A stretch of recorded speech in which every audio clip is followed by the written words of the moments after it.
Picture this. You land in Vegas expecting glitz and escape, and get hit with $60 early check-in fees, $50 resort fees, and $25 cocktails before you've even taken a spin. Visitor numbers are sliding, whole sections of casino floors sit quiet, and a growing chorus of workers and travelers are asking the same question. What happened to Las Vegas? Today we're pulling back the velvet rope. This is the story insiders tell. About a city chasing whales, squeezing everyone else, and losing the magic that made it legendary. Part 1. The strategy no one was supposed to notice. For years, the Strip had a simple pact with the rest of us. You'll probably lose the money you brought, but you'll eat well, sleep decently, and feel like a somebody for a night. That pact is broken. Call it a deliberate elimination strategy. Big operators publicly celebrated optimizing their customer base, corporate speak for pushing out lower-spending visitors and leaning hard into high rollers, corporate events, and influencer luxury. On paper, it made sense. Fewer guests, bigger tabs. In practice, you get a city with less atmosphere, fewer comps, and more friction at every turn. Because Vegas doesn't run on a handful of whales. It runs on volume, on the millions of people who make the energy, the laughter, the stories. Remove them, and even the whales notice the silence. Part 2. The death of free spectacle.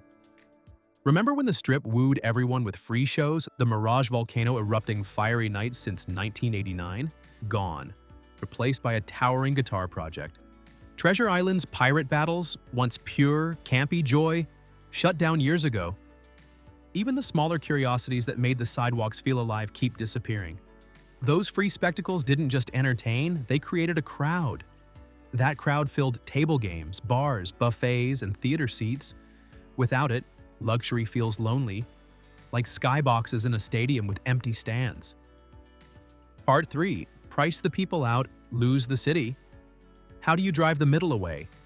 Death by 1,000 standard practices, resort fees that climb into the $40 to $55 range stacked on top of higher rates, paid parking where it used to be free, food and drinks with sticker shock, $25 cocktails, $30 pancakes, numbers that feel like parodies until you see the receipt.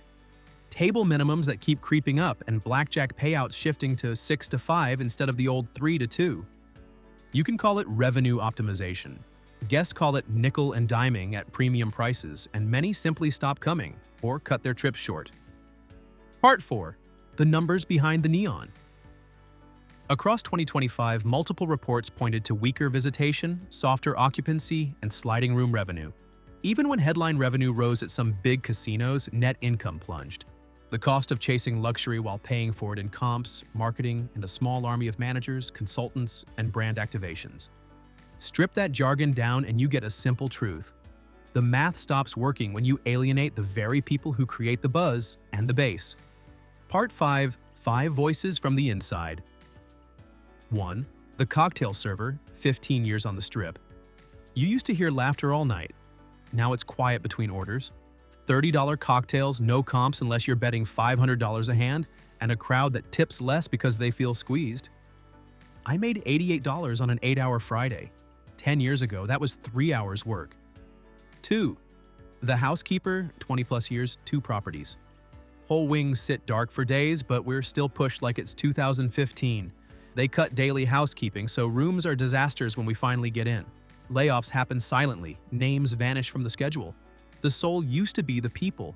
Now it's spreadsheets. 3. The slot tech, 15 years. Machines are tighter. RTPS inch down, players feel it. The old regulars who played the same slot every trip, they're gone. Comps got stingy, rewards confusing. People don't believe in the win anymore, and if there's no hope, there's no Vegas. 4. The Fremont bartender, 10-plus years. It used to be gritty fun. Now it's meaner, entitled, impatient. Prices explode, tips vanish, fights spike. Influencers with ring lights block the walkways. It's like we're all pretending this is still fun. 5. The casino security vet, 19 years. It's oddly quiet and tense. Half the tables are empty, yet arguments and meltdowns are up. The retirees and dreamers, the human heartbeat, stopped coming. You can't build a city on whales alone. These aren't outliers, they're a pattern. Part 6. The tech illusion. The Strip sold innovation. What guests got was outsourced hospitality, app-only check-in when the line staff was the experience, digital keys that glitch at 2 a.m., AI concierges that recommend closed restaurants, contactless luxury pitched as a perk when it often feels like abandonment. Vegas never needed to be the most advanced city. It needed to be the most human city. When you replace warmth and recognition with workflows and QR codes, you save a few salaries and lose the reason people fly there. Part 7. The North Strip Lesson. If you want a case study in 2025 Vegas, look at the Fontainebleau, the gleaming symbol of overconfidence. A $3.7 billion monument that opened with sky-high expectations. 3,644 rooms, cavernous venues, top-tier entertainment. And yet, less than 2 years in, it's battling thin foot traffic, luxury pricing fatigue, layoffs, leadership churn, and compliance scrutiny, while surrounded by competitors with decades of loyalty and operational muscle. The lesson isn't that one hotel failed. It's that modern Vegas keeps building palaces for a customer who increasingly exists on PowerPoint. Meanwhile, the middle, the heartbeat, stays home or spends their money somewhere that still feels like value. Part 8. The Stadium Analogy. Imagine an NFL stadium where only the luxury boxes are full and the rest of the seats are empty.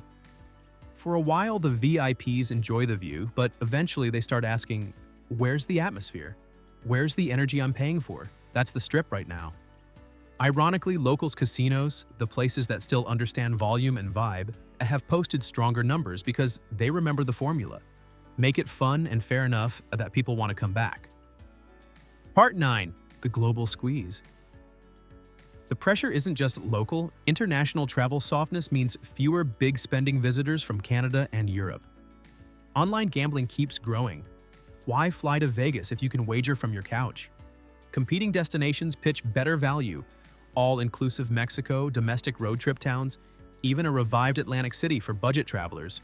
When the value story breaks, Vegas stops being unique and starts being expensive. Part 10. A choice at the crossroads. This part is simple.